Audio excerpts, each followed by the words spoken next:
Good afternoon, I'm Shawn Yao and this is One News Now.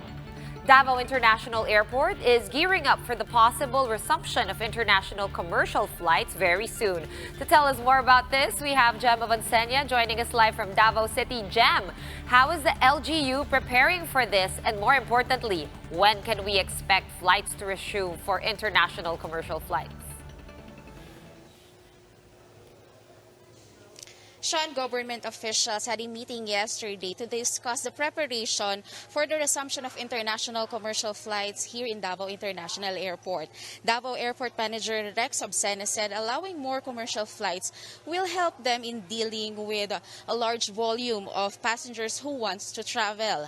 In a phone interview, Obsena said that there's a lot of passengers seeking to fly despite having limited flights per day. He expressed hope that more commercial flights will be allowed to add flight schedules soon. Obsena underscored Davao local government's new policy that aims to lessen COVID-19 transmission from passengers flying to the city. Davao City LGU earlier modified their no negative RT-PCR no-fly policy for Davao-bound air passengers. In the previous policy, a passenger must present a negative RT-PCR result issued within 48 hours before their departure date. But after the policy received backlash, Davao City Mayor Sara Duterte revised the policy.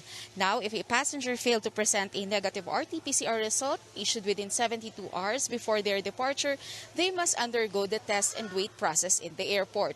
They will be tested for COVID-19 and placed in a holding room while waiting for the result, which usually takes up to 24 hours. Obsena said that government officials discussed the expansion of isolation and holding facilities as well as the improvement on health screening protocols. He disclosed that the airport's holding facility for the test and wait process can only accommodate 35 clients. But Obsena said the local government has already identified some facilities that can be an alternative holding area for the passengers. Here's a few statement from Obsena. To discuss the resumption of international commercial air traffic. But nakita naman nila yung mga measures natin. I think that they're satisfied with it. But there are some, siguro may mga improvements na sila na ibibigay sa city. I think the resumption might take place as soon as yung mga measures na napag-usapan kahapon will be in order na lahat. Shawn, Mayor Duterte also said that she will not be attending the fifth sauna of her father on Monday. The presidential daughter said that she wants to avoid being quarantined and undergoing an RT-PCR, saying it's uncomfortable. Shawn? All right, Jem, in your report, you mentioned that inbound passengers only have to wait 24 hours for test results. Does it really take only 24 hours to get RT-PCR test results? Because here in Manila, it takes a little bit longer than that.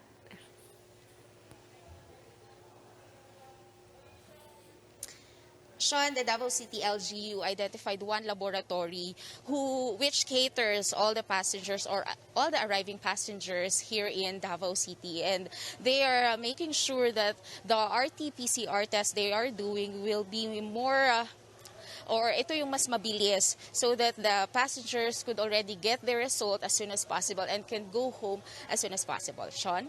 And the pictures that you showed earlier while you were reporting, that was the holding area. We saw like a bunch of beds. Yeah, that was it. So if in yes, case... Shawn, that's the temporary holding area, yes. Yeah, so what if one passenger then gets the RT-PCR test and it tests positive? Do they then isolate the entire room? How does that work? Shawn, according to the Davao City LGU, they are making sure that social distancing and health protocols will be observed here in the holding area in Davao International Airport so that if ever that one passenger could be tested positive for COVID-19, it would be easier for them to do contact tracing and that passenger could be sent to the isolation facility as soon as possible. Shawn? All right, thank you for that clarification. Thank you very much for joining us today. Jem Avancenia joining us all the way from Davao City. And here are other stories we're keeping our eyes on. Quezon City Representative Kit Belmonte and human rights lawyers Chel Diokno and Erin Tanyada joined the growing number of petitioners against the anti-terror law. They are asking the Supreme Court to annul the entire act for being void and unconstitutional. This is the 12th petition against the controversial statute. Justice Secretary Bernardo Guevara announced that he will meet with the DOJ's team to identify provisions of the Anti-Terrorism Act that need implementing rules and regulations or IRRs. They will also consult with the President's legal team and the Secretariat of the Anti-Terrorism Council regarding the IRR. And the IATF has suspended non-essential travel for Filipinos. Presidential spokesperson Harry Roque explained that only one health and travel insurance firm has agreed to give insurance for non-essential outbound travel. However, those who have booked their flights until July 20 will still be allowed to leave the country. For more updates, follow News 5, The Philippine Star, and Business World online. Visit our website, onenews.ph, for more in-depth analysis. You can also catch One News on the Signal Play app.